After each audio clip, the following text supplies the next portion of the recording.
5, 4, 3, 2, 1, 0. All engine running. Liftoff. We have a liftoff.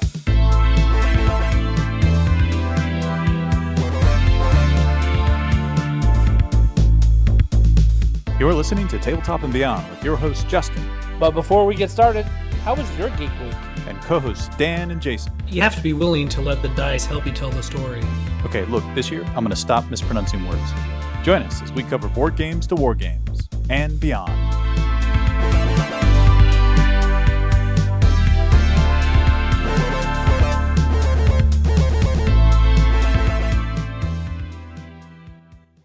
And welcome back to Tabletop and Beyond. I'm your host, Justin. I'm here with my main man, Jason. Hey, good to be here. All right, buddy. This is 2 weeks in a row that we don't have Dan. Well, I guess just he's 1 actually, week in a row. It's just right. 1 week in a row. I mean, he's taking I think he's out taking his daughter to visit colleges, his senior daughter. Are we at that age already? Yeah. Well, I mean, yeah, yes. So good for him, man. Spend some time with his daughter, trying to help her figure out where she goes next in life. But we miss him. We do miss him. We do miss him, and so we do have geek news this week, but it's just not quite the same. Well, Nope. We'll do. We'll make do. Yep. We'll make do. Well, we've got a pretty good show today. We are going to talk about the David versus Goliath. We're going to be talking about indie games versus AAA games in the world of board games, war games, and RPGs. So what does that mean? What does indies mean? What do AAAs mean? And is there any difference anymore? Right. Right. I'll be curious. I'm excited to see where we go with this. I am too. It's going to be a riff jam session. So strap in, kids, because here we go. So, Jason, how was your Geek Week, though? Good Geek Week, man. So I am finishing up. I talked about I'm finishing up my Kill Team Chelneth, right? I'm really jonesing to play some Kill Team, man. I'm like watching like battle reports on YouTube and stuff like that. And I actually started. I have my painting scheme now for my Tau that I'm okay with, that I like. And also have been doing some bases, and I have been doing some heretical bases. I took a Space Marine and cut him up completely and put him into the bases as if the Tau have dominated and destroyed Space Marine units and are now trampling over them. I know, right? But I mean, it's because like my sisters have Tau skulls and broken part Tau stuff on theirs. I didn't really have any like sister stuff that really made sense, so that's why I used the Space Marine from the Empire or the Imperial whatever. There. So if you look, when I bring both of the sisters and the Tau onto the table, their bases will be very thematically related to their armies. So I'm excited, and I've actually been making some videos of it. So I'm hoping to put these together and put them onto our YouTube channel. We need to come up with a flashy intro. Yeah, I'm thinking. Well, I mean, we have one for the board games. The like true. film strip that's thing. True. That's so true. Maybe what I could do is I could just mix some hobbying into that film strip as well as the boards. I was thinking of a Game of Thrones style intro where we have like blood running down our tabletop that we've completely created, and yes, with dramatic music in the background. I mean, like, why not? Right. I thought about like, when I'm making the bases, I'm cutting up all these Space Marines. Like maybe if I accidentally like cut my finger and blood just starts pouring all over the table, it's like, we're just gonna keep it. We're gonna keep it. We should. Fortunately, I did not cut my finger this time. I've cut myself a few times with the X-Acto knife when I'm shaving off the little flash bits. And it's like, so when you put like a whole box together at one point, like your thumb starts to get a little raw from shaving that thing off, and then every now and then it'll slip and get you, and you're just like, son of a gun, because it's like the worst paper cut. Yeah, my thing is I'll be totally slicing my thumb up all evening, and then I won't notice it until like later that night when I'm laying in bed. I'm like, why does my thumb hurt? And I look over and I'll just see like gashes all in. It's like, holy crap, I didn't even notice that. Totally. Yeah.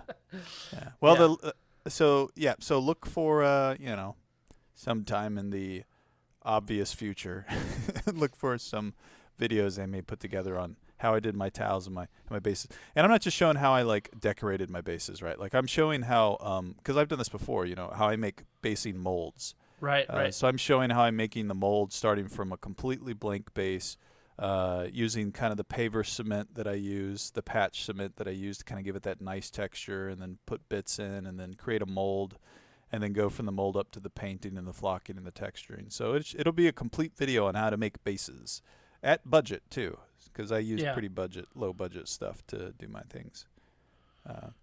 The second thing I did for my Geek Week is I've been playing Gears of War Tactics, which is it's not a super new game, but it's in the Games Pass. We talk about the Games Pass a lot on this show. And I was watching all these kill team videos, and I was jonesing for some tactics gameplay, turn-based tactics gameplay. So I scrolled through the list, found that, and let me tell you, it's actually a really fun game. And if you are a fan of the Gears of War series or franchise, and I was with it from the beginning, back when Cliffy B first demonstrated what Gears of War 1 was going to look like. Mm-hmm. Which, by the way, if some of you remember that from, gosh, what was that like? That was like almost 20 years ago. Yeah. He was playing that, like standing out in front of the screen playing it. And there was actually another person playing a duplicate version of it right behind the screen. And they had a kill button just in case the one that Cliffy was playing crashed. They could hit the button and swap the screens real quick. Because they said they had a bug in the code they haven't found yet that would cause the game to crash. So there was this like they had this degree of like nervous sweat that nobody saw, and it went off really nice. But yeah, I remember reading that thinking, oh, that's really funny. But anyways, that's a little bit of history there. So Gears of War Tactics, fun game in the Gears of War universe, and it's true to it, even though it's like a isometric bird's eye view. When you go and you do kills and chainsaw stuff, it zooms in and it looks like it's the same engine that you played Gears of War on, and it's a fun game. I'm really enjoying it, and it's what you would think, right? Your units have action points, and it's an action point. What's the word we use? It's like economy. Yeah, economy. Thanks. It's an action point economy for your units, and you got to balance it based off of your turn versus the enemy's turn. To make sure you can achieve your objectives. So, that's been my Geek Week. Nice. Let's see, for my Geek Week, I was doing some modeling as well. I finally built the entire Heart of Gur Warcry box. Sure looked like a lot when you took that picture, man. It was more than I thought it was. Because, the thing is they show you the picture of it all out there, and you're like, oh, that's not nearly as much as the other boxes. But I'll tell you what, like, sitting in front of you, like, it's pretty impressive. It's a pretty impressive set. Those trees it was like putting together a jigsaw puzzle. Like, it was maybe the most difficult terrain set I've ever put together. It's not the most difficult model I've ever put together. That still holds supreme with the Spirit Hosts from Night Hunt, which will go forever as the most damnable models of all time. Like, I can curse those to infinity. And again, like, I've put together 12 of them, and I don't know why. But anyway, the thing is like, you would almost glue, like, sections of the trunk together and then, like, glue the sections, like, to the other sections. And they were all twisty and gnarly. I mean, it's the gnarlwood oaks, right? So they're all twisty and gnarly, and they would kind of fit in. And, again, it was like a 3D jigsaw puzzle. Which was kind of interesting. I was using glue from Gale Force 9, and I love it and absolutely hate it at the same time. So it's a plastic glue, but it's like a gel-based glue. So I don't like gel-based glue for models. Yeah, here's the thing though, is like putting the glue on and gluing the stuff together, like, it holds so well. In terms of, like, if I put a little arm on, I only need to hold it for, like, 3 seconds, and it's on. You know what I mean? Yeah. Here's the downside. It's so stringy. It just creates these, like, strings everywhere. The and I'm like, web strings. Oh, my gosh. I'm like, dude, like, get them off. And they're, like, everywhere. And it's like they multiply on each other, and it's a real pain in the butt with those strings. I tell you, man, I I stand by Testers 3509C. It's like if you go to a hobby store, it's like $8 for 2 tubes, and it's the exact same. It's the exact same ingredients that's inside of the Games Workshop. Yeah. And it's like a quarter of the price. Yeah. And the only thing is, they come with there are 2 ways you can get it. You can buy it in kind of the same bottle that the Games Workshop one comes in. It's got like the really long neck, right? So you can kind of squeeze it out. Yeah. Or you can buy them in just kind of the main tubes, but the tubes come with little clips to squeeze it out, kind of in like, if you were thinking of like putting icing on a cake kind of a thing. So, but I stand by it, man. It is so cheap, and it does the job. But I'll say it does same thing. Like, if I'm not careful and I'm not using those little nose adapters at the end, if I just try to squeeze it out of the tube because I'm lazy, I get strings all over the place. All over the place. Yeah. I see that there's a 2-pack on Amazon for $12. Yeah, and that we all know the day of Amazon, right? Like when Amazon first came out, it was the cheapest thing in the world. Now their prices are at or a little bit less than what you can typically get in brick and mortars for hobby stuff, right? But if you go to Hobby Lobby, I think you can get that same pack for about $8. Ooh, nice. Okay, good to know. If you're okay with Hobby Lobby. Well, I see one here that's like $9.94, but it doesn't have free shipping. No Prime shipping. There you go. But anyways, whether it's your a good train stores, if you have a train. Oh right. Yes. Yeah. Yep. Hobby train stores are great, and they're great for like trees but we're digressing. But anyways, yeah. It's true. I mean, who doesn't want a Thomas the Tank Engine in the middle of the Warhammer board? Yeah. Choo-choo, baby. Yeah. So the other part of my Geek Week is I just got done finishing the Rings of Power episode for this week. My kids watched it last night, but I was falling asleep, so I just went to bed and I said I'm just gonna finish this thing tomorrow. I was so tired, and so I watched it. I'm gonna tell you, we're 5 episodes in. I think there's 10 episodes this season. I'm not that impressed with it. I haven't seen anything, man, and I'll tell you, it's almost like the Thor movie that came out. It came, no one talked about it, and then it went, and no one talked about it. It's like the Rings of Power was like Rings of Power, and it came, and there's not really been a lot of talk about it. There's not a lot to talk about. That's the thing. Nobody seems overly excited about it. So I'm not sure if I want to spend time on it right now. But I'm sitting here going like, what do I talk about? Like, there's no like, first off, like the series has been so slow. Like it's moving at a glacial pace. It has some so it's serious... true to the books then. Yes, it's very true to the books. And like I'm not even going to get into the controversy of like that everybody's saying like diversity for diversity's sake, and like them changing like all the some very important details of Silmarillion. I'm not a Tolkien like scholar. I'm not an expert. In fact, I think I've only read a few passages of the Silmarillion. Like I haven't even read the Silmarillion, which is like most of what this is based off of. Yeah. And I mean, I'm like, okay, as far as Lord of the Rings goes, like it's fine to me. Like I don't have anything like to totally complain about, other than it's just so dang boring. Like I'm just kind of like, okay, like you're hitting like every trope, and it's just so slow, and it's like pick up the pace and get somewhere. Like I don't know, man. And so like I go to the water cooler and. Like, what are people talking about? They're talking about the new Game of Thrones series. They're not talking about the Rings of Power, So, interesting. I'll tell you this. When I had a little bit of free time this past week where I could have started it, I instead went back and restarted Firefly. Nice. And you know what? It's holding up. It holds up. It's unfortunate they never really did anything with that because, like, it's a series that what could have been, right? We've had an enormous amount of gaming material that it's come out of that series. So that is true. It's done a lot of good stuff for our gaming industry. So yeah, but basically that was my Geek Week. Putting together that set. I'm hoping to get to painting soon. I did. Hey, listen, I picked up 2 things today. and I ended up paying way too much for the stuff. I didn't realize it cost that much. One was this little acrylic a bottle of stuff in it that basically you squeeze it out and it makes like clear water, like pools of water. Oh, like so in it's like terrain? Yeah, so it's like a self-leveling thing. So I'm going to use it in some of my swamp bases that I'm making for my Okay. for my Rottmeier Creed guys. You know, so I've got like muddy stuff, and then I'm going to have like little pools of like standing water.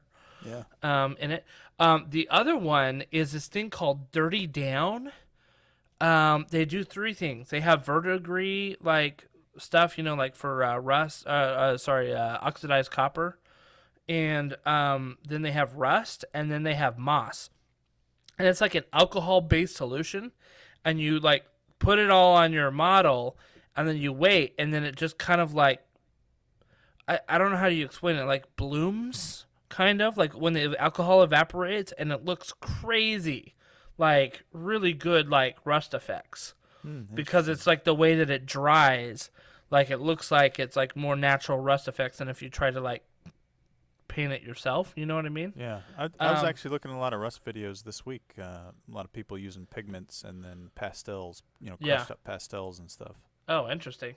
Yeah, so Google Dirty Down rust effect or something like that. There's like a 2-minute video that like shows you like what it can do.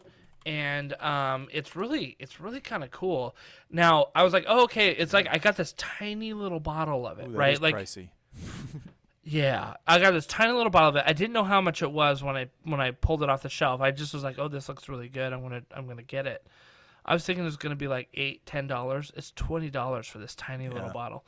But you really don't need. I mean, less is more with this thing, and like a brush full can do like a full like model That's pretty easy. cool. Looks really good, huh? Yeah, it does. It looks really good. I mean, as long as you like select it, I think you could go overboard with it. You know. Yeah. Well. Yep. It just depends on. Yeah. At some point, you know, when people rust up weapons, it's like at some point they're like, okay, they're gonna pick up another sword off the battlefield. It's true. It's true. And I think where you really rust up stuff is like vehicles looks like better. You know what I mean? So Yeah, totally. Buildings, vehicles. Yeah. You need to be selective on how you use it with like your armor and your rust or your armor and weapons and things like that. Because if you go like full on rust, like unless they're like a skeleton that doesn't care about their armor, you know what I mean? They're gonna be ditching that. Yeah. Yep. Totally. So, but it looks really good, doesn't it? It does. It looks really, really good, actually. Looking at it. Yeah. So. All right. Well, that'll be fun. See how that goes. Yeah. So I picked up the moss one to again use with the swampy bases and stuff like that. So. Too. Boy, so you spent some money today. It ended up being $38, and I'm like, oh my gosh, you know, because like the bottle of stuff was like $16. Yeah. And I mean, this is stuff that's gonna last me for like maybe the rest of my life, you know. But Lauren, Don't spill it. my wife today's like, "What'd you get at Huzzah Hobbies today?" I'm like, "Why are you looking at the budget?" Dude, it's so funny story. Like I get on my wife about this early in our marriage. Right, my wife watched like when we were poor. My wife watched that bank account like a hawk, and literally one time, you know, I was at work and everyone's like, "Hey, we're gonna go to the Chinese buffet for lunch today." And I'm like, "Okay, yeah, I'll go." You know, I haven't gone out to eat in a while. I went out to the Chinese lunch buffet. I came back to my office. I had a voicemail from my wife. "Hey, what's this charge for, you know, $12 and something cents?" I was like, wow. I like not even within like, you know, 15 minutes of the charge. And you know, this is before like smartphones and all that stuff. So she was just like, you know, she's hitting refresh every 5 minutes. Yeah. Now my wife is amazing, right? She's very on top of things, which is, you know, it was why she was kind of doing that. And I would say we're not watching the Chinese lunch as closely anymore, but that's something I love to pull back on her. Just a funny thing. Yeah. It's so funny. So, yeah, but anyway, that was my Geek Week. The Geek always continues, my friend. So, it's good times. But, yeah, wait, do you hear that, Jason? What is that? What's that sound? All right. That's right. Hear that? Yep. Something's coming early this year. Is it Santa? Is it Santa? It's not Santa Claus. Nope. But we want to put a plug in for our relationship with Baron of Dice right now, right? So you've heard this from our last one, right? Baron of Dice is our official dice sponsor of our podcast. That's right. So please visit them out. Makes really awesome resin dice, high quality. Use promo code Tabletop and Beyond for discounts on every purchase, and please, it helps support us too. If you need some dice, support the Baron of Dice. He's a one-man guy that's really making some good qualities for the industry and for our community. But at the same time, you can help him out, and you can help us out too. And check him out. Yeah, he's got all kinds of dice too. If you're into RPGs, he's got RPG dice. The D20s, the polyhedrals. He's got the polyhedrals. He's also got a billion different kinds of D6s. If you're playing a combat sledge in the year 40,000 game. Any game that needs lots of D6s. In an epic of a man god Sigmar. He even has some right. He even has some that could do well with the Aliens RPG. That you're fishing for sixes or any of those systems where you're fishing for sixes. Look, if you've got a faction of a war game that you really love, he's probably got dice that fit that. Yeah, I'm just saying, themed that to are it. Themed to it. That are themed to it. Yes. Themed to it. Yeah. Anyways, so he's a great guy too. Really sure. enjoyed working with him and getting that relationship up. So check him out. Yeah, and honestly, for custom dice prices, it's pretty good. It's pretty good. Not that bad. Yeah. Because like you go to look at something like a Chessex or something like that, and it's not. He's pretty good. He's pretty good comparatively. So check it out. Yep. Check it out. I think you won't be disappointed. Nope. Yeah, very good. Very good. Okay, so of course Dan's not here, but I have a little surprise.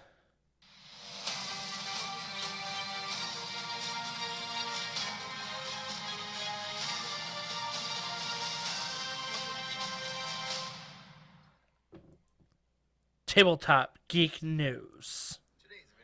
Oh, now great. That went on to the other video. I don't know why, but at the end of that, I just wanted to go, yeah. Yeah. It was pretty epic. It's pretty Yeah, it epic. was. So, yeah, It so we got some good geek news coming up. Jason, why don't you kick us off? Yeah, so this is a good example of a company that we are really growing to love, right? Free League Press, who publishes the Aliens RPG, which we just mentioned. We talked about a Kickstarter they have that's... Wait, time out. Okay. We didn't talk about our Alien session. We didn't. We need to do that. We'll have to do a recap on our Alien session. Okay, all right. Should we continue. change the topic today? No, we got to get No. we got to get some of the folks that played in That's that true. session with us That's on. true. Yeah. Yeah. But yeah, we'll have to get back to it. So we played an Aliens RPG session. It was fun. It was Spoiler a lot alert. of fun. A lot of fun. It was interesting. We were learning the system. So, but I will say that we generally kind of caught on to the system pretty well. But anyways, we'll talk about it. Super easy system to play and a lot of fun. So, Yeah. kudos to them. Totally. All right. So anyway, this company and they did Tales from the Loop, the RPG. Also, the Tales from the Loop. They helped the artist behind Tales from the Loop really kind of make those books that he published, which influenced and turned into the Amazon miniseries, Amazon Prime miniseries. Yep. So they've done a lot of good stuff inside of, I'll say, inside of the gaming community, but also inside of like the artistic world of the gaming community. Their stuff is gorgeous. Very, Right. very, very artistic. Yeah. So what we're getting at though is that they're just a good company too. They send an email out if you're on their email list in any way, or you've bought anything from them before. They sent them out. They basically were honest. They said, guys, the price of things are going up. And they didn't send an apologetic email out that said price is going up, apologize, things cost more money. What they said was the prices are going up by 10 to 15%, if you want to get something at the current price, we're going to keep it that way until this date in the future. So that's cool, man. They came and they said, guys, prices are going up, but, we're grateful for you guys. So come take a look now if you want. If you've been on the edge, on the fence, thinking about something, come take a look now. We're gonna hold the current price at least for the near future. And here's the thing: if they already know that their price is going up 10 to 15%, that means that they're already taking a loss. Oh, they're definitely feeling this already. Yeah, and I don't mean that they're taking. Let me restate that. They're probably, they're not taking a loss, or they'd be closing their doors, completely. But they're feeling it. They're already feeling a loss in margin. That's really kind of what we should say. Yeah. But they're holding it. They're holding it so that. And here's the other thing, dude. They even said, for us, people who you live off of the USD, they said, today, as of this email, our currency is at a record low to the USD. Yeah, so it's a good hurts. opportunity for you to come in and even get things at a cheaper price. Like, what business is normally going to encourage you to take advantage of them, their low economic state? Just good people. It's like a double whammy for them with the currency taking a hit against the U.S. dollar, right? Because that means it's more expensive for them when somebody buys their stuff from the U.S. And then to have prices of like publishing, printing, shipping, all that stuff go up. It's like a double whammy right now, and good on them for like kind of delaying this. Now, contrast this, and I'm just providing this as a contrast. This with what happened with Mythic Games, and their little fiasco that they had, where the Darkest Dungeon was printed, ready to ship, and they went to go ship it, and they realized that the cost of shipping was significantly more than what the people had paid for the previous year during the Kickstarter.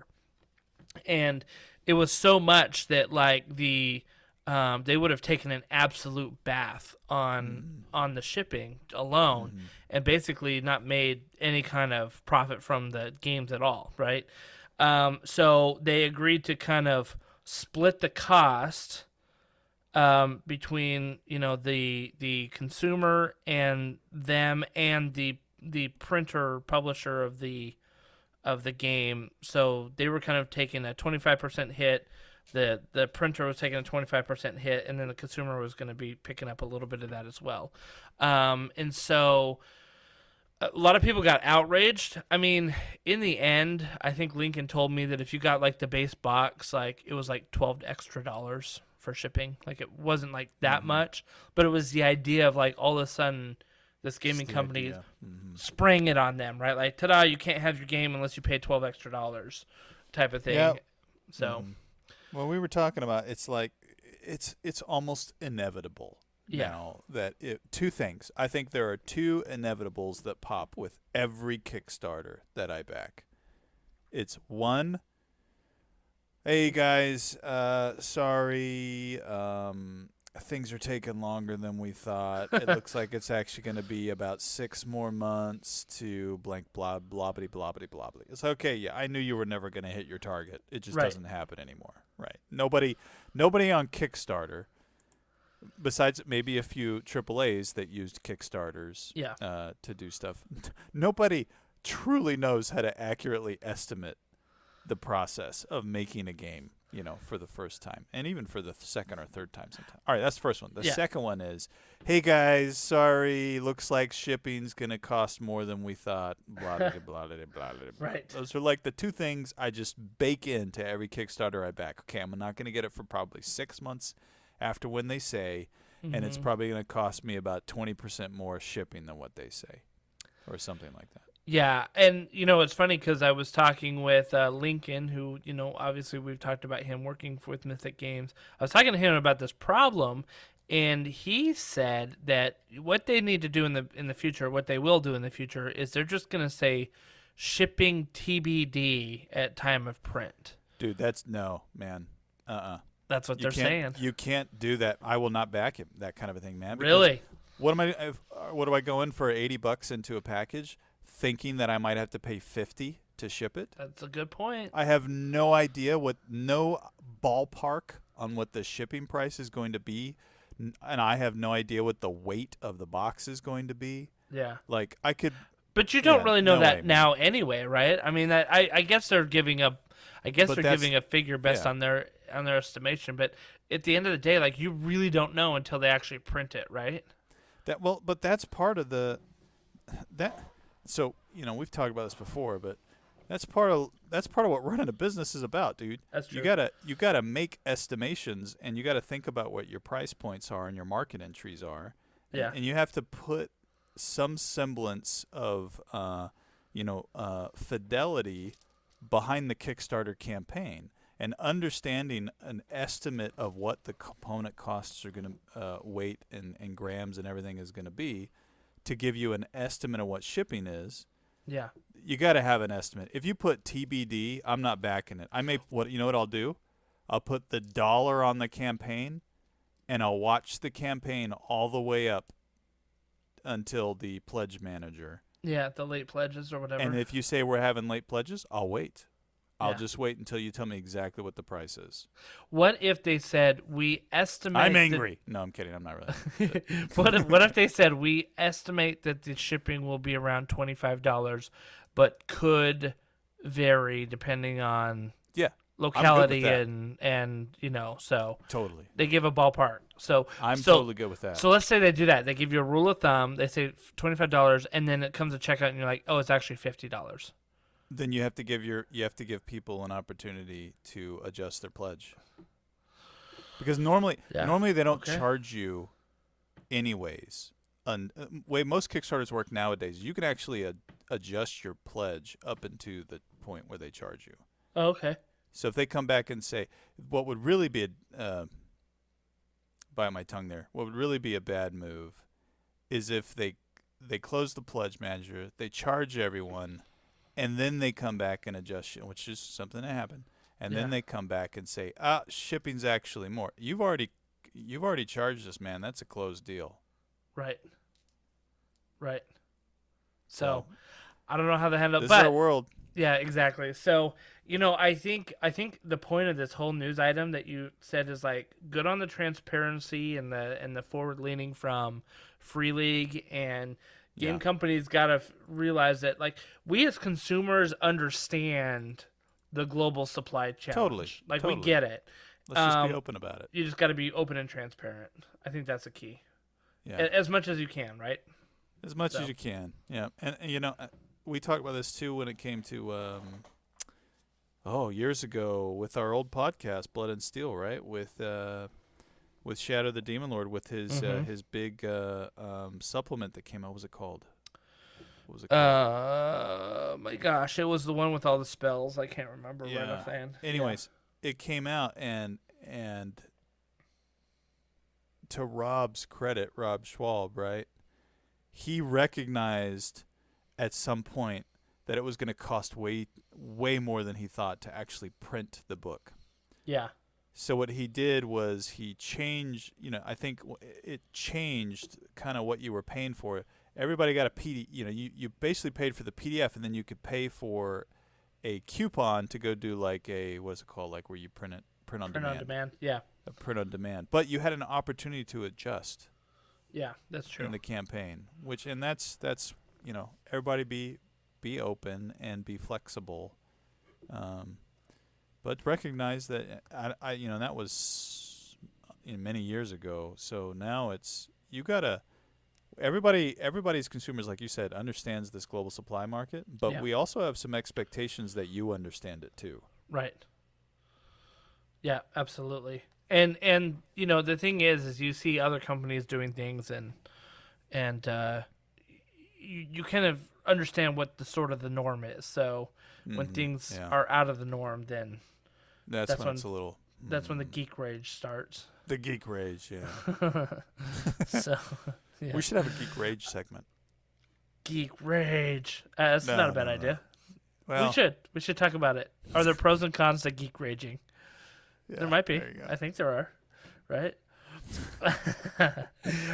Okay, our next news item that we have is Peace, that love, joy. Exactly. until you rage. The next item that we have is that a Kickstarter is out for a 5e based adventure.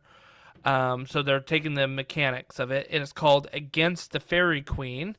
And this is Modifius, who has partnered with Adderstone Games to put this out. Now, this is kind of an interesting. It's kind of an interesting RPG.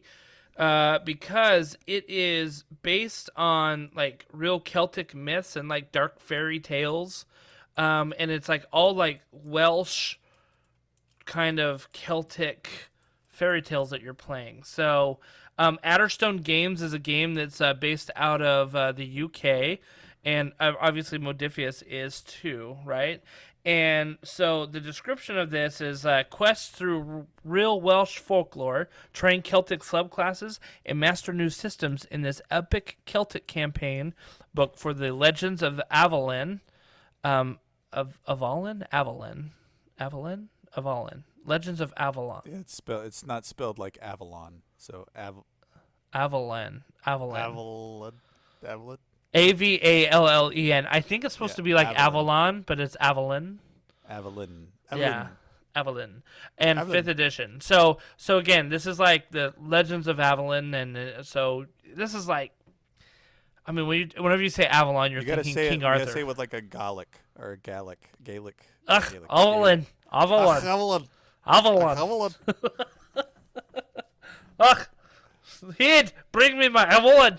Oh, my wife watches Outlander, and she loves it when they talk like that. So you're like, I can barely understand you. How do you know what they're saying? She's like, I don't care. Yeah. So this looks like a pretty cool one. I mean, you get some books, you get some cards, you get like some foil poker cards that you can use for your stuff. There's mythical monsters, tricksy fae, supernatural beings. There's it looks interesting. It's a Celtic Roman fantasy RPG, which I think would scratch a lot of itch for some people out there. There's a lot of people that are into like the fae and all that stuff. Yeah. So looks kind of interesting. I think it's good. They have a couple free digital download stuff on so on their Kickstarter. Yeah. Well, also on Modifius is Modifius.net's website. You can get looks like they got Legend of the Avalon. Free PDF. There's a part 1 and a part 2. They look like they're just like tiny intro adventures. Oh, that's cool. So if you There's a quick start guide too for free. Yeah, for free. It's good. Let's see. The $48 tier is the one that gets you the book and the PDF. The $63 thing gets you the book, the PDF. Oh no, an art book. I don't get with it. Oh, I guess you need to do the $121 to get everything plus the poker cards. I think you can probably get the poker cards as an add-on, but probably. Anyway, it looks kind of cool. Check it out. The Legends of Avalon. And, yeah, go to Modifius.com. They've got a link to their Kickstarter on there. And the artwork looks cool. I think it looks cool. Yeah, that's one of the awesome things about gaming is the art. There's always fun art to look at. Yeah. Yeah, cool. Check it out. Very good. All right. Last one that we got on our thing is Cool Minis or Not. We've kind of talked a little bit before in some previous podcasts, Jason, about how Cool Minis or Not has like this continual weekly release of zombie-side scenarios. Mm-hmm. Yep. And what's cool about that is like you'll never run out of scenarios to play the game with, right? And they're free on their website that you can just download and play. So they call it Friday Zombie-Side or something like that. Friday Side. Yeah. That you can do this. But this week's kind of cool is Night of the Living Dead scenario. Mm-hmm. Which if you're a fan of the movie, then like go for it. Like I think it would be a lot of fun if you played Zombie-Side. So I don't think we've played Zombie-Side like enough on this because it is kind of a miniatures game and it's one of those co-op, AI driven miniatures games. But there's a lot to it. A lot to that game that you can play over and over and over. A lot of replayability, and if you get some friends who know how to play it, it can be a lot of fun. A ton of fun. So check it out. It was our first game we played during COVID on Tabletop Simulator. And it was a lot of fun. Like, they set it up really well on Tabletop Simulator. Yeah, like the game sets itself up. You just select a scenario, and it loads all the, where everything is, all the little doors and stuff. It was almost faster to play it on Tabletop Simulator than it was in real life because, like, it just loaded everything up for you. Mm-hmm. So that was pretty cool. But yeah, I mean, Zombicide's a great game to play. And check out the Night of the Living Dead. So good times. That's it, Jason. That's it for news. That's all we got this week. Yeah, that's it. So on to our main topic. As we talked about in the beginning of the episode, this is our David versus Goliath. This is our indie versus our AAA board game, war game, card game. Like, what is the difference between an indie versus a AAA, and does it really matter? What are you getting for both? So let's talk about it. Let's dive in. Yeah, it was hard. As we were formulating this topic, we kind of started to realize, like, what really qualifies someone as a AAA? Like, movies, it's easy to see, right? It typically, you're going to see AAAs have the crazy budgets. And, indie, big budgets with, big actors, special effects, yada, yada. Basically big budgets. Yeah. Big budgets. And indie movies, whether they're B movies or just indie movies, are the ones that people, they're being creative and they're running them on just shoestring budgets, right? But with stuff like Kickstarter today, where like two dudes in a basement come up with a game idea and they make a really good video, they pay someone on Fiverr to make a really good video for their Kickstarter thing, they can get, upwards of $1 million to make the card game. So, like, what really constitutes AAA versus indie anymore with the advent of, like, what do we call Kickstarter? It's like crowdfunding, right? Crowdfunding, yep. Yeah. Yep. With the advent of the explosive capability of crowdfunding, what really defines someone as a AAA game publisher anymore versus indie? So, you're saying these words, and I'm hearing these words. I'm hearing them come out of your mouth. And as I'm listening to these words, I think that crowdfunding is not the metric we need to use for AAA versus indie. Because here's the thing. You could come up with a great idea, and you could get a lot of money for it from the crowdfunding, but the quality of your product and the actual mechanics of your game may still feel very indie. So let's, but you may not do that well on Kickstarter, but you may have access to good publishing, great artwork, things like that. And even though you might be indie, it feels like a AAA title. So what is really the difference? I think crowdfunding has kind of blurred the lines a little bit because, you're like, oh, wow, this game got a lot of money for it. But I don't think that that's really the metric. Like, when you really dig into it, I don't think the amount of money that you got on Kickstarter defines whether or not you're an indie game or not. And I don't think quality of components defines it either, because we're seeing more and more indie games that are based off of miniatures that have really high quality miniatures or really high quality, card stock, and there's so many companies out there that know what quality components and materials are, that even the guy that has a shoestring budget can still make a game based off of quality components. That's true. And they got to realize, like, they have to kind of invest in some of those. In fact, some of the indie games kind of rely on making sure that they've got quality components because that they know that that's really the draw. Maybe it's a little cover up of, like, maybe not great mechanics in the game, but gosh darn it, I've got metal coins. Right. So, right. I mean, that's something to think about. Yeah, so I don't think game budget is a defining factor. Okay. While it might be in the movie world, I don't think it is And people could probably even argue it's not in the movie world, but the reality is I think that they're very well correlated. Like large budgets usually go with large, movie houses, movie shops. Large studios. Studios, yeah. Whereas in the gaming industry, with the advent of crowdfunding and other ways, I think maybe funding is not a qualifier for AAA versus. Okay. That is fair. So we're saying it's not the amount of money they earn on Kickstarter. It's not the amount of budget that they do. So yeah, the money portion isn't there. You said you didn't think that components was necessarily a defining factor between the two. Okay. So what is it then? Is it the? Yep. Yeah. Go ahead. I'm curious. I'm curious what you were going to say. I think it's reputation. Yes, I think reputation is a thing. I think also, Okay. it could be the size, and I don't think these are like, what are the words we use? They're not sufficient. I think the difference between necessary and sufficient, right? Okay. I think the size of the group that goes into the development of the game, like if you have two dudes in a basement versus a studio shop that's got departments focused on mechanics, another department focused on core, blah blah blah, another one focused on marketing. Right. That.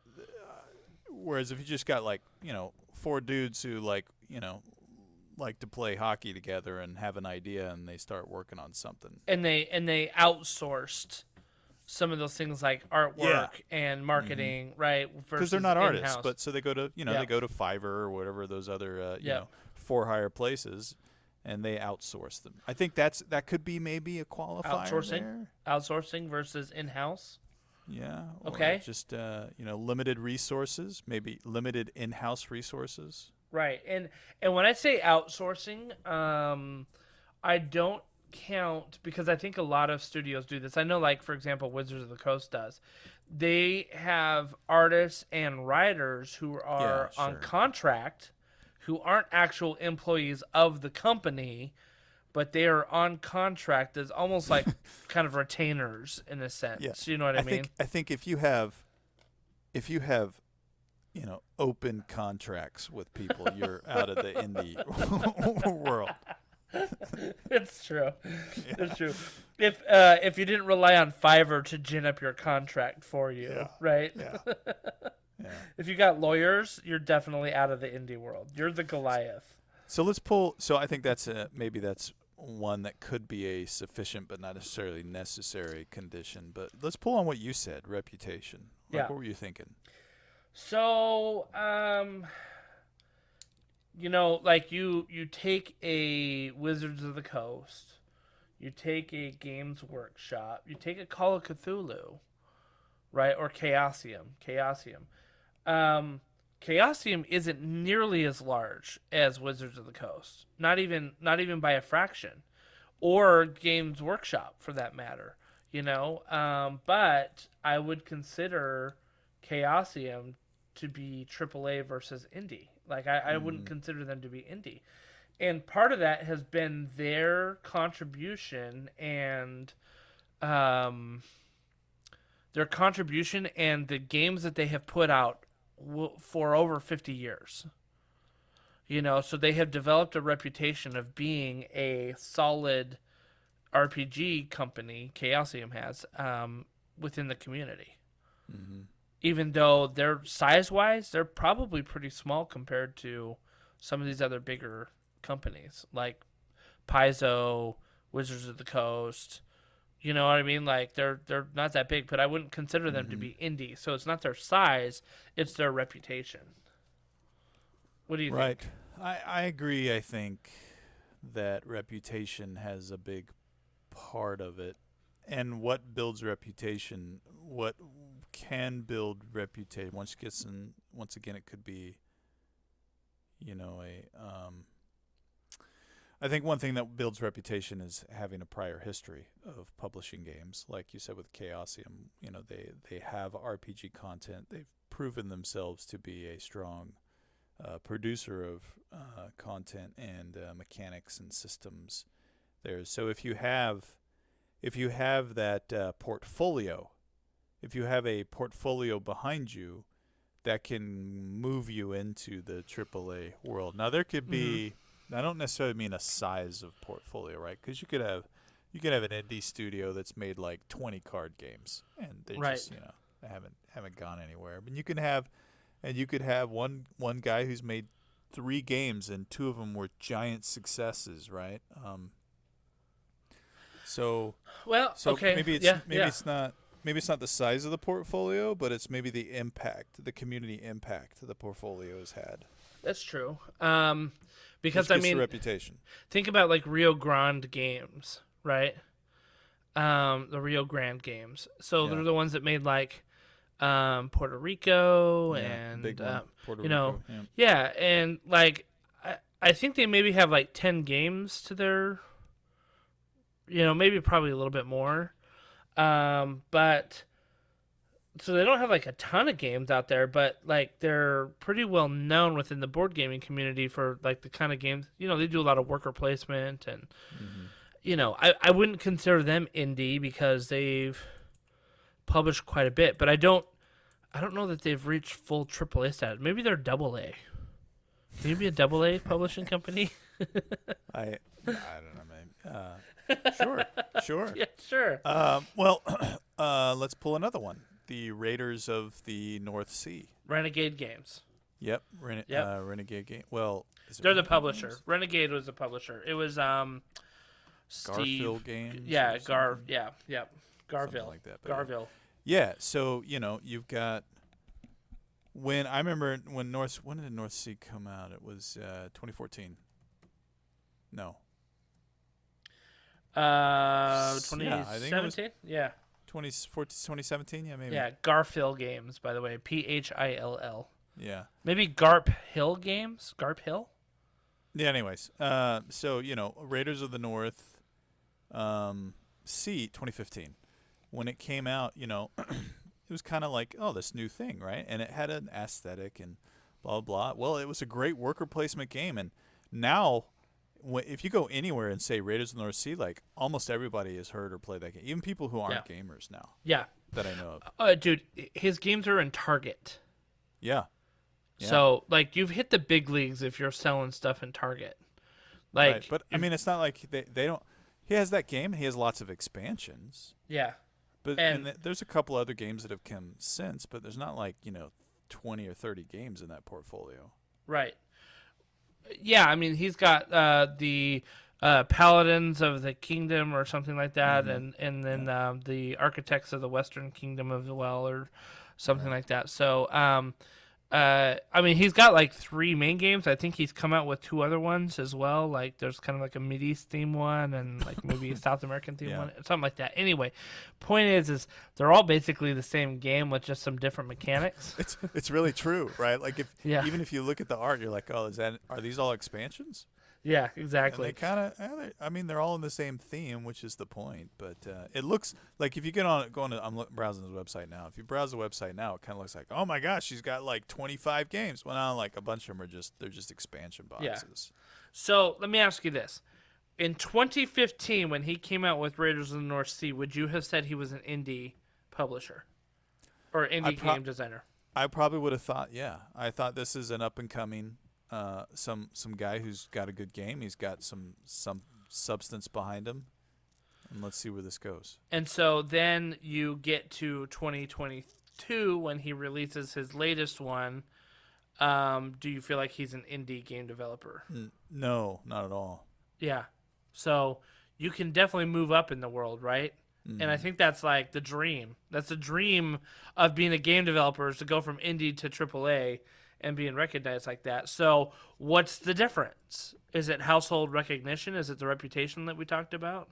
Maybe that's it, man. Maybe it really comes down to the impact on the community through your which is another way of saying reputation. Mm-hmm. So you've got in the RPG world, you have Dungeons and Dragons, which is like the household name, right? Right. When people are like, "Oh, so you play RPG? So you play Dungeons and Dragons?" and I'm like, "Yeah, I do." I mean, like, I'm not gonna be like, "Well, actually, I play all sorts of different you're better games." than you know? I am because I'm like, oh, absolutely not. I haven't touched that in 10 years. No. No, I usually say the same thing. I'm like, yeah, I play D&D, but I play variants of it that are made by other companies. D&D is just one type of role-playing game. Yeah, and that's when their eyes glass over, and Yeah. they're like, And they're like, "Oh, where do you want to go for lunch? yeah. Oh, so is it like Monopoly or Risk?" And then I'm like, we're done. And we're done. Exactly.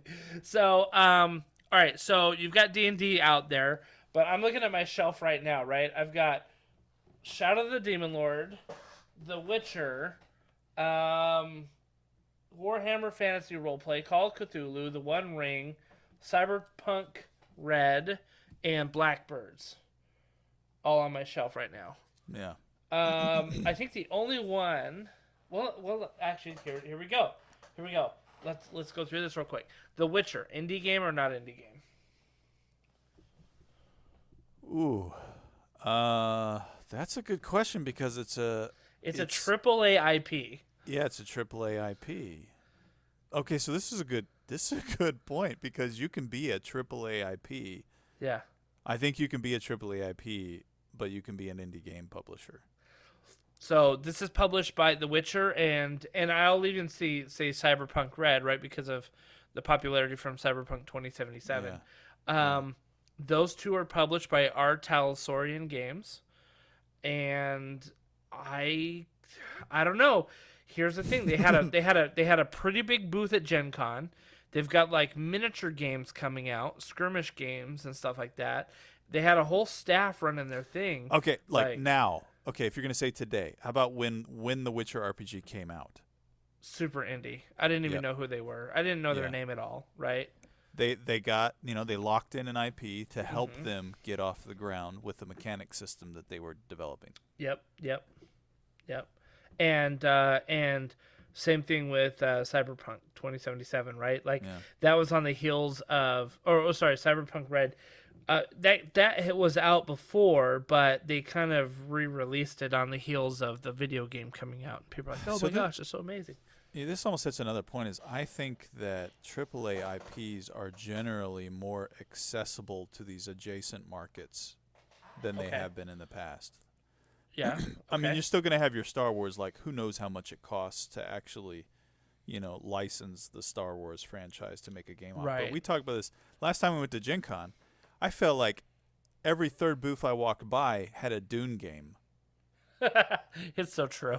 Dune was everywhere. It was everywhere. Yeah. Now that honestly is an older IP that I think, but still it's everywhere. So, and I think it's easier financially to secure IP, AAA IP to make things off of nowadays.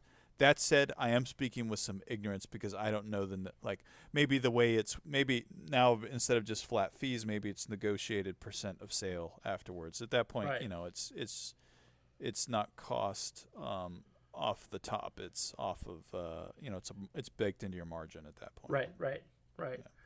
And I bet every IP is a little bit different too on how they negotiate it, right? Yeah. Okay, so I've got Shadow of the Demon Lord, definitely an indie game. In Absolutely. my opinion. So it's a 1 to maybe 2 guy shop, when that came out, and that was a Kickstarter. But Rob Schwab he has absolutely held on to the reins of that. That's been his baby, and I don't, he'll never. Schwab Entertainment, which he started up, at the end of the day, is really just a handful of folks. Well, it's him. It's him, and he has contracts with like some editors and art people. That's the way you know to what I mean? Yeah. And like they are freelance contractors. It's different than like going out and finding someone on Fiverr again, like we said.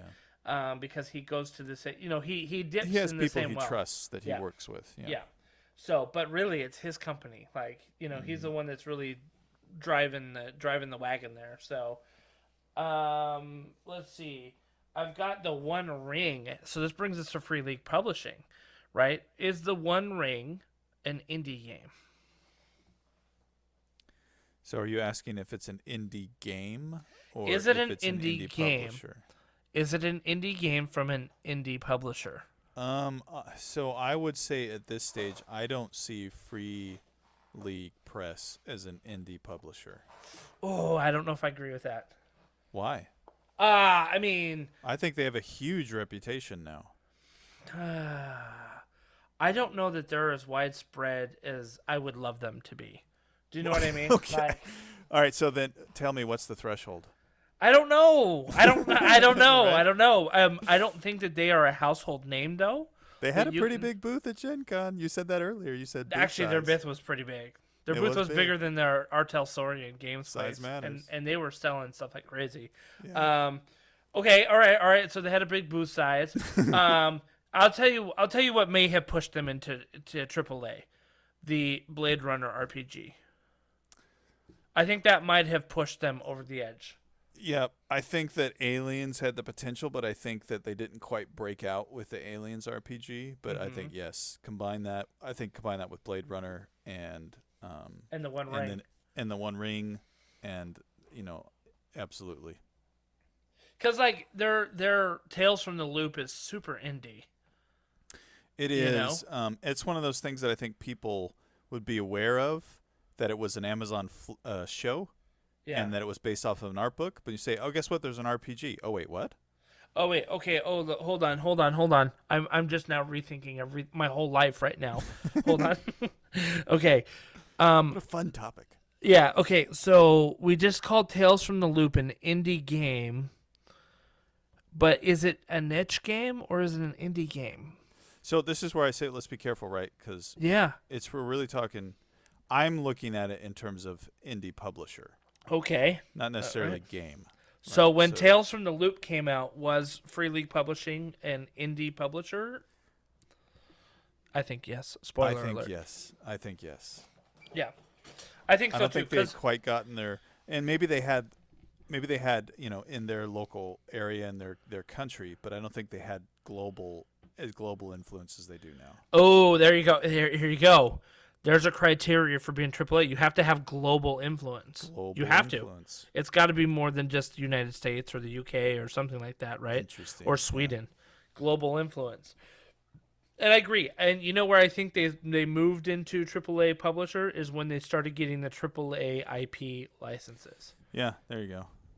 Because if you look at what they were doing before, they had Mork Borg, they had this kind of Dragon's Bane, but only in Swedish, right? They had the what is it, the Varen? Is that what it's called? Which Vassen. Vassen.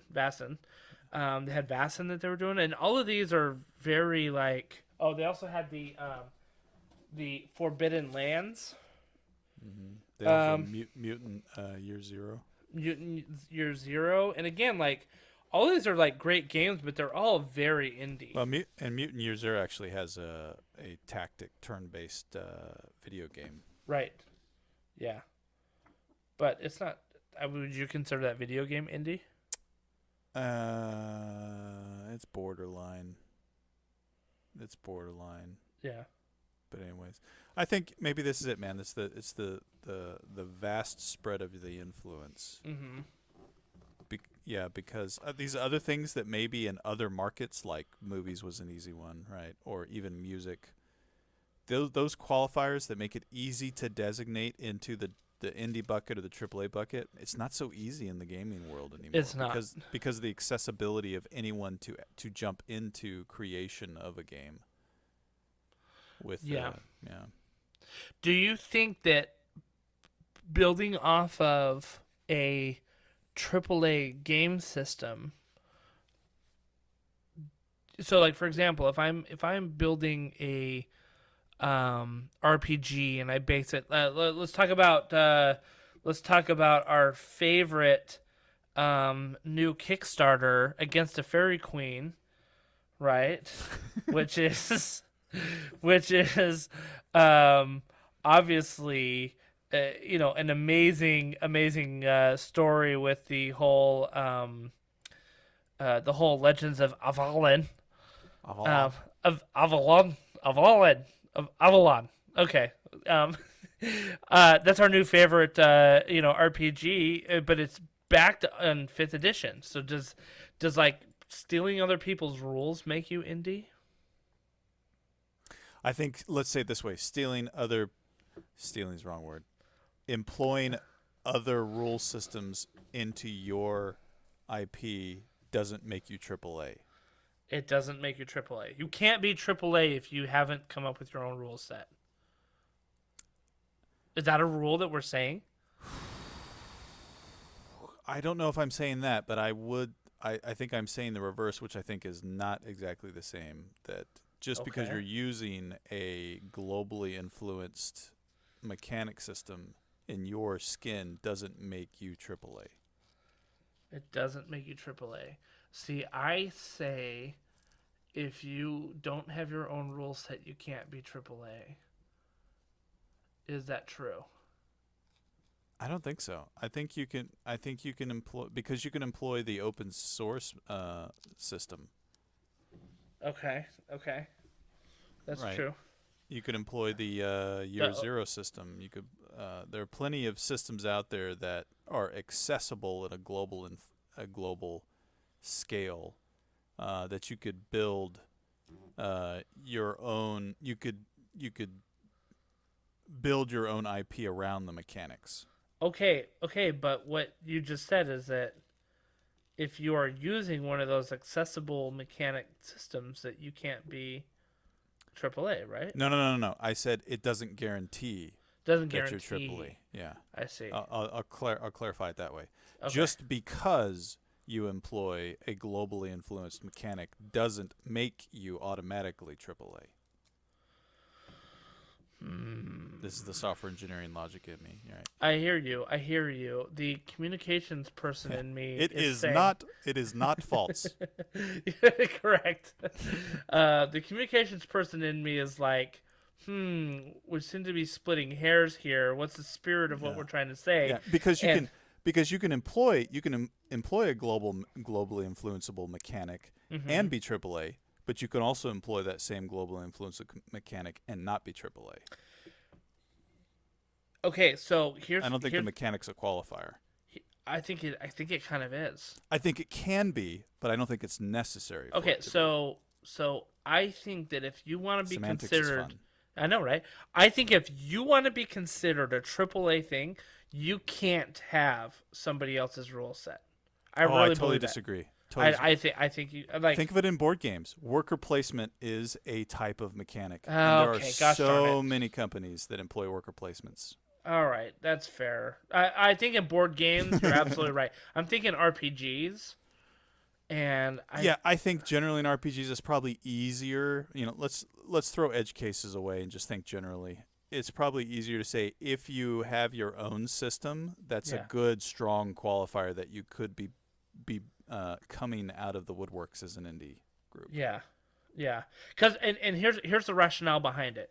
If you have a compelling IP, it doesn't even have to be a AAA like Alien style IP, but if you have a compelling IP with a good mechanic base, with a good mechanic base, you're probably gonna be winning some Ennies. Yeah. You know what I mean? And if you're winning Ennies, then you're all of a sudden going to be getting noticed. Your influence is growing. I think that if you were to create your own world, so for example, let's take Blackbirds. Blackbirds is powered by the Zweihander, which is the Apocalypse system, right? So is Blackbirds different enough in terms of its world and world building to get noticed by the Ennies? Maybe. Right? But people aren't going to be talking about like, oh, hey, those are great mechanics. They're just going to be talking about the art and the story and stuff like that, which might be all that they're going for. That's totally fine, right? But you contrast that with something like Aliens, where it has its own mechanics and it has a compelling IP and the artwork is amazing, like there's probably going to be more buzz around that, you know? Yeah. So that's but I totally take your point on the board games. I think you're absolutely right about that. Like there's worker placement, there's you know, 4X, there's you know what I mean, like there's all that kind of stuff. So it's hard to games, you know, like the concept that there's, you know, there's resources you tap into each turn that refresh, and you know, but really, you know, what makes games unique beyond just being a reskin is that there's a little bit of an innovation between the games that's a little different, right? Okay, so here's a different question. Do RPGs or board games or card games, do they have different thresholds of meeting the AAA standard? Does that make sense? I feel like the way that we are evolving this conversation, we are honing in on global influence or global recognition or reputation. Sorry, global reputation and impact as the defining factor. I don't think we figured out what the threshold is yet. Right. But I think whether you're a card game, a board game, a role-playing game, any kind of a game, the global influence and impact, which are all things that tie to your reputation, seem to be the thing that's bringing you out of the woodworks from indie to AAA. I think that's absolutely true. However, let me put it this way. The tabletop RPG community is pretty insular. Do you know what I mean? People know D&D. Some people will have played D&D once upon a time. You know, my kid's in a D&D club type of thing. So that happens, right? But compare that to like Catan. And you talk to people, but people that talk to me about board games are like, so do you play like Catan? Like that's always like the measurement by which they do it, right? And Catan is like kind of in a league of its own. I feel like the measurement of whether or not board games and card games have made it is whether or not the layperson is talking about it. Telestrations is an example of that, right? Which is kind of a little party game that you play. But like you go to somebody's house and you're like, oh, we have Telestrations. They're like, oh, I love that game. And you're like, oh, wow, I didn't know you played it. You know what I mean? That kind of thing. So I feel like the RPGs don't have that same standard because you wouldn't necessarily go to somebody's house during a party and be like, what games do you have? And they're like, oh, well, I have the One Ring we could play. right. You know, right. But they may say something like, well, I've got Catan, I've got Puerto Rico, I've got, you know what I mean, like Carcassonne. We can play, you know, we could play Exploding Kittens. We could play, you know what I mean? Like, these are not like your normal games that you hear, but they're like kind of the next tier sort of that have become household names. So, all right. So here's another, let me throw two more categories out that may be qualifiers.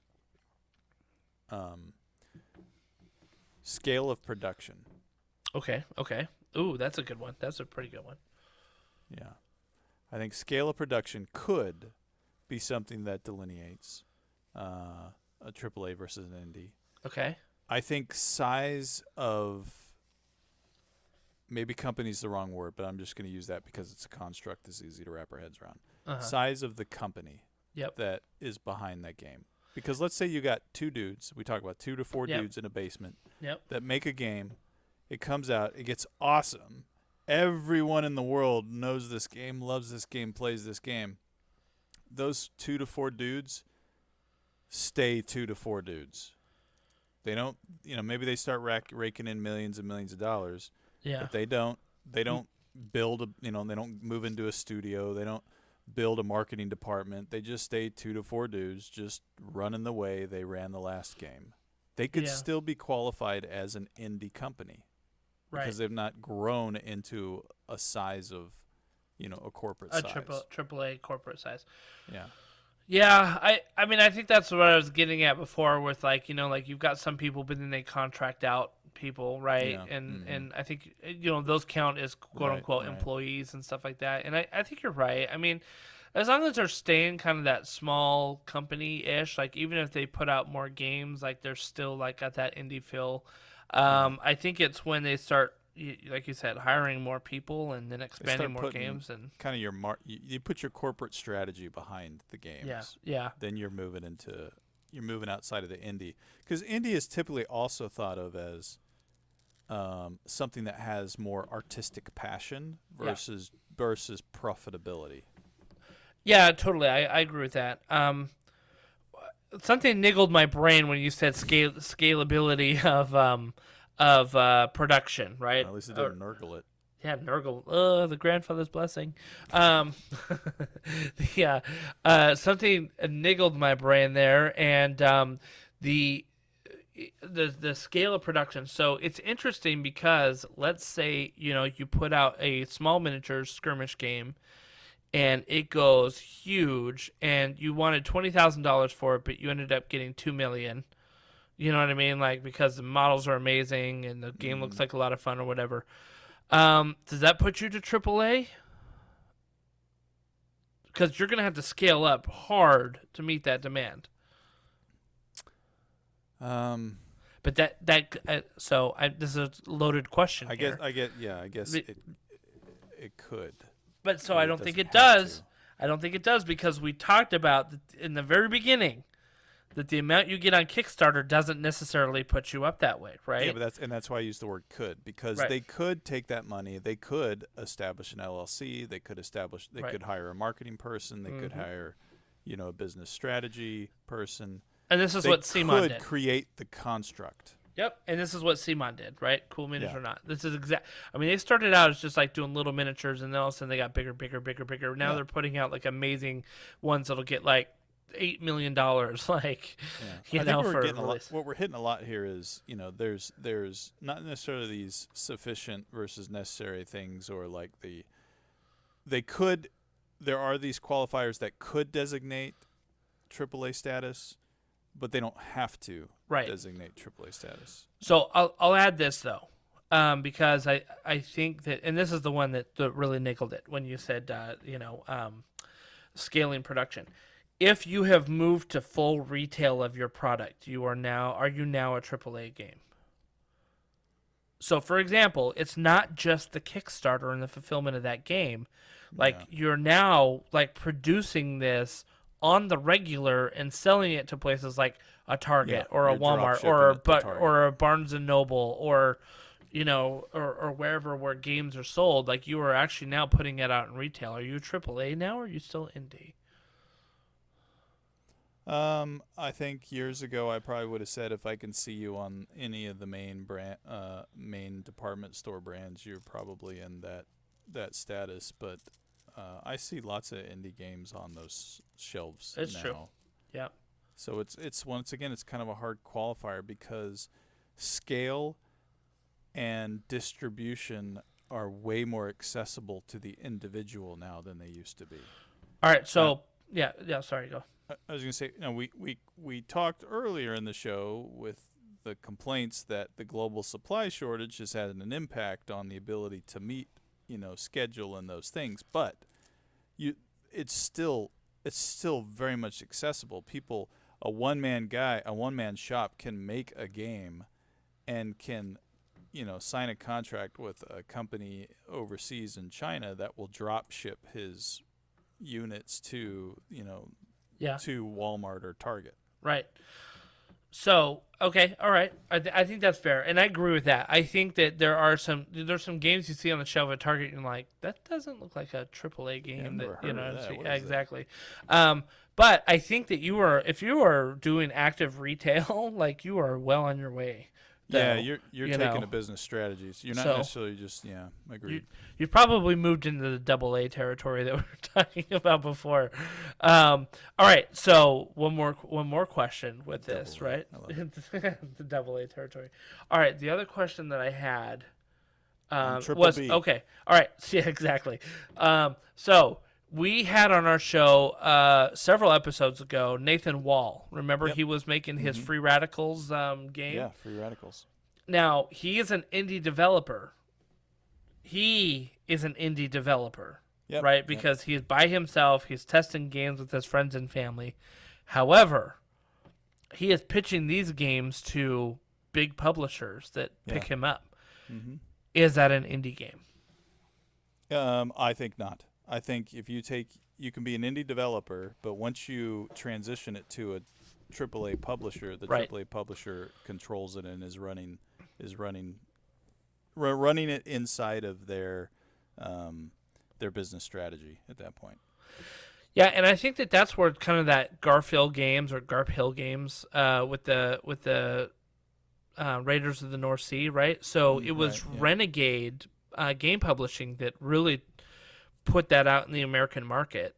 And I think in the beginning they were kind of an indie publisher because they weren't putting out a lot of stuff. But then by the time that more of those games came out, they had like a whole bunch of other games. They had some Doctor Who games. They had some other kind of well-known games. And so they have become a AAA publisher. And so when another one of those Garp Hill games comes out, I don't think it's an indie game anymore because it's going through this AAA publisher, even though the guy who makes it is just a one-man shop. Mm-hmm.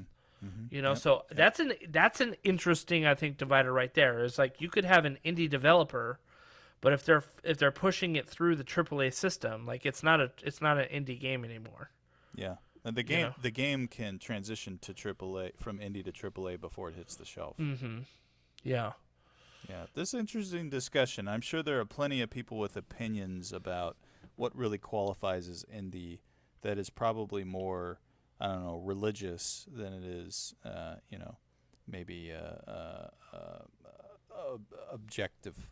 So who knows? If you have thoughts, please share them with us. Be curious to see. I think even us at the end of this conversation, we probably have a little bit better of a feel in our heads, but I don't think we still have a concrete idea. I don't know that you can have a concrete idea. I think that's what we're getting to. Yeah, yeah. But it's so funny. Maybe I guess this is just an incorrect semantic for the gaming industry now.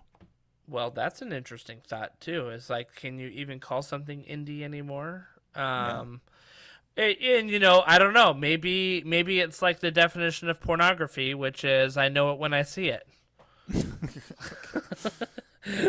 That's the 1970s definition of it. And so, it's the thing is, you see it. Yeah, the thing is like you look at a game and you're like, indie, no, not indie, no, not indie.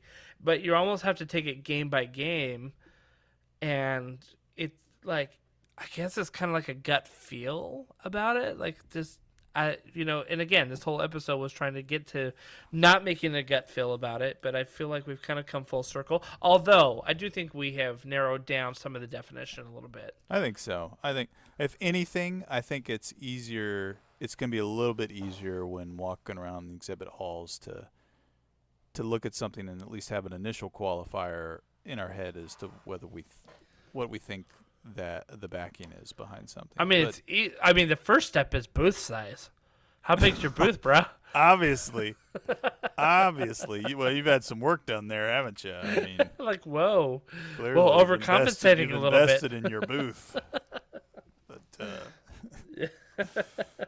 It's funny we say that, but I was talking again with Lincoln from Mythic Games, right? And he's like, next year our booth's going to be bigger. Next year we're going to have a huge sign, like next year. And that just shows that like Mythic Games is kind of growing in influence and popularity amongst some of the things. I mean, had you heard of Mythic Games like 5 years ago? No. Neither had I. And I think if we go back and look at the first couple of their games, we would have said indie games. Since then they've put out some big ones. I think Darkest Dungeon may have definitely pushed them into the AAA category. What do you think? Do you think they were AAA before that? I think it's solidified it. Because their big games they had before that were like Reichbusters, Solomon Kane, Joan of Arc, Fantasy Mythic Battles, or Fantasy Brawl. Fantasy or Brawl. Yeah. Fantasy Brawl. So, and those games, like, I don't know that they're like if you go like, hey, let's go play Joan of Arc, like, do people really know like what that is? No. You know, so. Yeah, and even what was the one that was released at Gen Con that John got, our buddy John got, the Ice Steam Watchers. Steam Watchers, right? Which Yeah. really fun game. But even that, you look at, and that's one of those games where if you look at it, I would look at that when I was walking by and think that looks like a company made that's got enough resources behind them to put that type of a complex, system and component. Because the components are, you're not using wooden cubes, right? Right. You're using like actual little green barrels and stuff like that. But it's not any specific IP. It's it's their own. It's unique. So there's just so many things that maybe really the answer here, kids, is to not judge a book by its cover. Yeah, enjoy the vendor hall at Gen Con and form your own opinions. Yeah. I think there's some clear winners out there that are absolutely AAA status, but there is a blurry line between what it means to be indie and big time. And maybe we just don't know where that line is, and maybe it's okay, and it's okay to ride on that line. Yeah, I mean, again, just kind of going to Mythic Games again real quick. They kind of only do Kickstarters. I mean, they got a little bit of retail that they do, but it's like if you want their game, you better do the Kickstarter. Because who knows if it's going to go into retail stores. Really, they kind of almost depend on the stores to pick up the retail Kickstarter bundle, which is like 5 boxes for X amount of money, Right, yeah. Because they're not like mass producing these and shipping these out. They're kind of moving on to the next game, which I kind of feel like is a little bit of an indie game practice. You know what I mean? Like, we're not going to sustain the lines of games that we have. We're just going to kind of move on to the next idea that we found. So, in terms of a publisher, I almost feel like that's an indie mentality versus, kind of making sure that you keep going back to the, the well. Yeah, I think there can be differences between indie developers, indie publishers. Mm-hmm. That's a good point. And indie, a good point. Yeah, indie games, but I don't claim to have the final answer here, but I think we've definitely evolved it and matured the concept a little more. And then leave a lot of this. I think is going to be subjective at this point. I want everybody out there to tell us how bad we are and how wrong we are. In this subject. I want to hear from you guys in our Discord, on our Facebook, on our Twitter. I want you guys to come tell us that's not what the online community's like. No, they never correct They're you nice. when they're just the sweetest bunch. Bless their hearts. Yes. So, guys, tell us where we're wrong. Tell us if tell us if we're right. Yes. Just feed our egos. That's right. Just feed it. Just say, Justin and Jason, you guys were so amazing. Keep up the good work. I mean, I'd love to hear it. Or tell us that we're totally wrong. Either way. Please tell us something. Tell us something. Tell us that you're out there. And go buy some dice. Go buy some dice. That's right. Baron of Dice, gentlemen. Baron of Dice. Ladies Tabletop and Beyond. Beyond. Tabletop and Beyond. Promo code. All right. Well, I think, Jason, that's a wrap for tonight. Yeah, man. Yeah, thank you guys Good so times. much for listening. We really appreciate all the folks that love listening to our show. And again, leave us a comment. We'd love to hear from you. So have a good night, everybody. See ya.